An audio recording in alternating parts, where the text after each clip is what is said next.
Blessing. Committee members, thank you so much for hearing our recommendations. We're going to be much more truncated than even that. Auditor Cinciano will share some unique proposals and ideas for the larger counties. I'll give some of our core policy recommendations, and Auditor Graham will be sharing any questions that we all may have.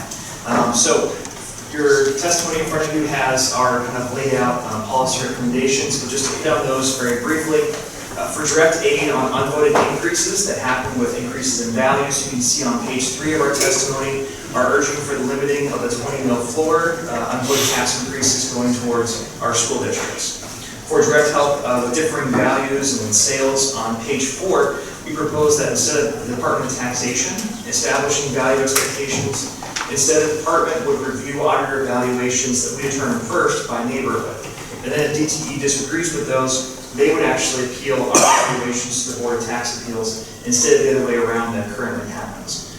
For direct aid to seniors not getting the benefit of all of our income tax cuts over the years, on page 4 we urge greatly increased homestay credit and qualifications, giving seniors those relief that they desperately need. And then for direct help to homeowners living at their properties, on page 5, we recommend revamping the owner occupancy and the non-business credit, greatly expanding that owner occupancy credit and eliminating the non-business credit. That expanded owner occupancy credit should be a flat amount, much larger than the current non-business credit and given to every property owner who lives at their home. We understand the complexity of all of these and know that these core recommendations will not solve the issues, but they will help to stem the tide that's happening. And frankly, based on our current real estate market, this will only be getting worse as revals continue to happen. So now, Auditor Cinciano. So in addition to modernizing existing options, Ohioans need a menu of policies that can protect them from sudden and burdensome property tax changes. I'll highlight 3 proposals explored in more detail in the written testimony.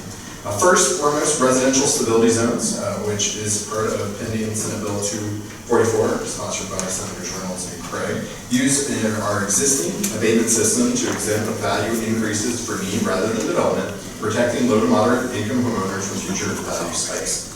Another potential option would be deferral programs, which exist in many states, allowing eligible homeowners to delay, but not avoid, property taxes that exceed their ability to pay in that moment. The third option is circuit breakers, like that proposed in Senate Bill 271, sponsored by Senators Blessing and Craig, run through the income tax system and provide a refundable tax credit to the degree property taxes exceed a defined portion of income. In short, well, very quickly highlighting those, there are various and many options, each of which could help, and all of which together could help solve property tax burdens. Some might even say it's the answers to the test on individual residents. We've heard it said before that if you can't afford your home, you should sell it, but a home is not a commodity. The residents currently being harmed are often those who turn their neighborhoods into communities. Thank you for your time on this critical issue.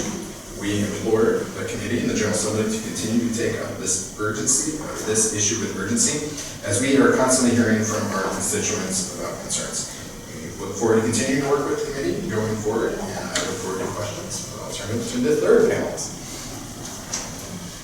And honestly, I am just here to help answer questions. So if you have any questions, the detailed testimony is there, goes through a real life example of my mother's property, who I consider to be very normal in terms of a person owning property, but an outstanding mother. So I'm sure she is.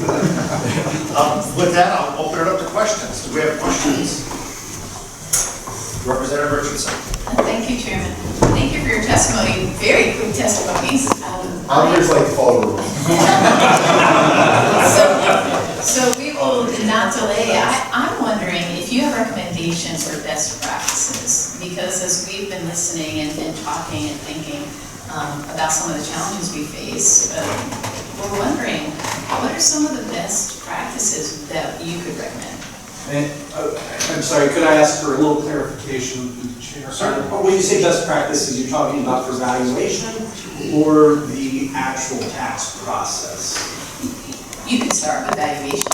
Okay, so valuations, I mean, there's no better indicator of market value than a sale. So one of our proposals is Department of Taxation currently looks at sales by a taxing district, but a taxing district, and we'll use my hometown, city of Xenia, is one taxing district, District N40, but we break it down by neighborhoods when we look at sales. Things that are on the north end don't necessarily sell, even though it might be an identical house for the same amount as that property in the south end. So because we look at it in so much greater detail than what the Department of Taxation has the data or ability to look for it, then our values are better.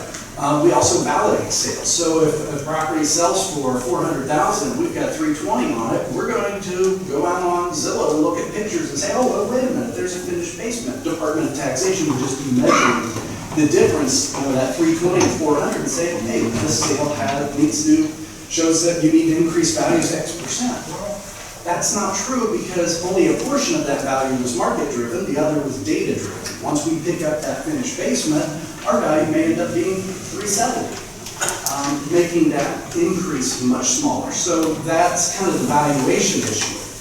In terms of the property tax issue, most of us know that school districts receive the lion's share of the increase in revenue because of the floor.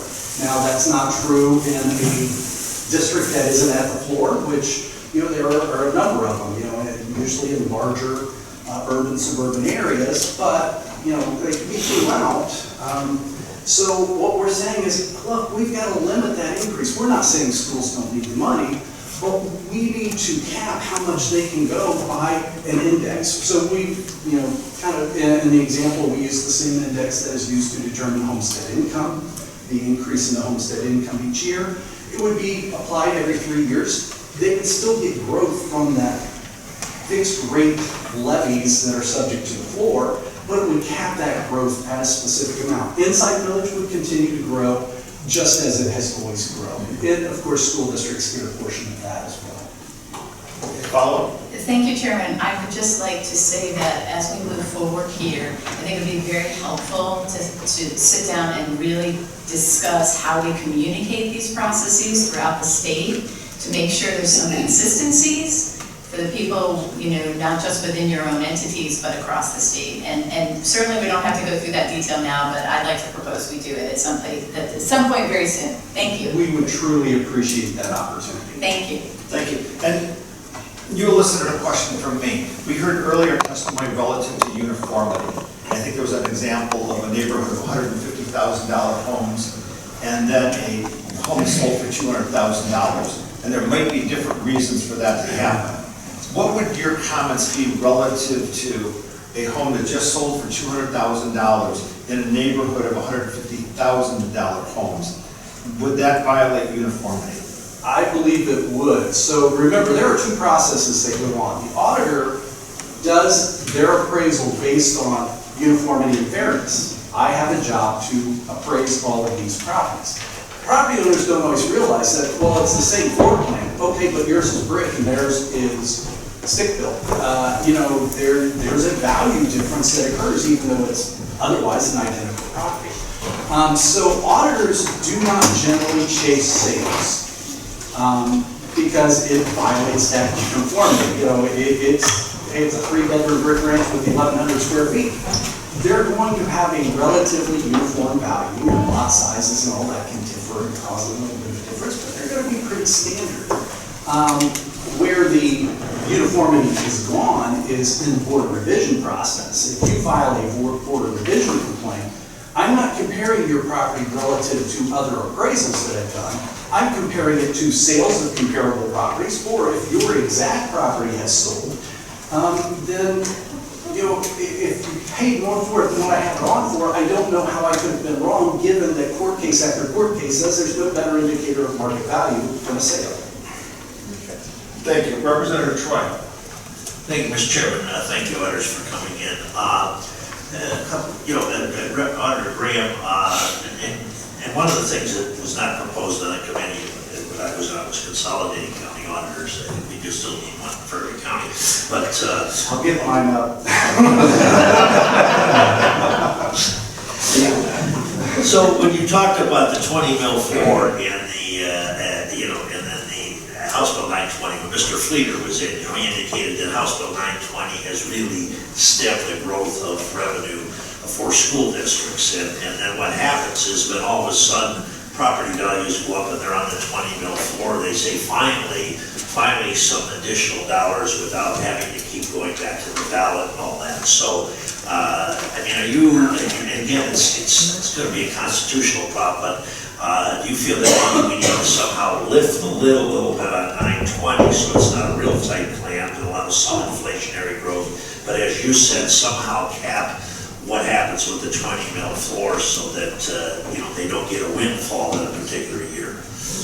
Yeah, so Representative Troy through the chairs. I think our plan is to do exactly that, is that they can actually go below the 20 mil floor, but we calculate a tax credit in order to avoid some of the constitutional issues, I'm an accountant, I may still be unconstitutional, but we could create a tax credit that would reduce it would measure the difference between the 20 mil floor rate for those fixed rate levies and the rates that would be calculated if the floor wasn't there. And that difference, plus the consumer price index amount, and would say that is a credit amount that applies to the taxpayer. That credit would not be reimbursed by the state, but would be withheld from the collection of those districts that have benefited the floor. Follow up? Yeah, and I totally agree that, obviously we have to do something with the homestead exemption, and I like the proposals to, I'll bring that to 20, what's now 26.2, I think, is the valuation. So I'll bring that up to around $15,000. Obviously, it will cost money from the state, but I think we have to do that. And this main question, and I think Mr. Stiziano probably has more experience with this, the LLC loophole. The fact that we have properties out there that, we talk about how do we really determine value? Do we do it at a point of sale, or do we do averaging or something like that? And what I hear from the LLC loophole is there is no methodology because it's kind of like forbidden to even find out what the value of that is. I mean, do we need how problematic is that? Do we need to close that loophole? Representative through the chair, it's an issue, and it's one that the Auditors Association in the past has sought to close. I will kind of suggest, though, in terms of big ideas and what we would love to see from this committee is bigger swings. LLC loopholes are a small piece, but the modernization and the other things noted in the testimony submitted by the association, the menu of other ideas that other jurisdictions are doing, those are bigger swings, and I think that's actually going to help improve a lot of the concerns we see every day as an association. So while supportive, and don't want to miss the opportunity to again suggest that we put some guardrails on the LLC loophole, that I would say is much smaller of an issue compared to the bigger things that submitted in the testimony and that we dive deeper in, and hope everyone in the committee has an opportunity to review. Thank you, Mr. Chairman. Do we have other questions for the witnesses? Seeing none.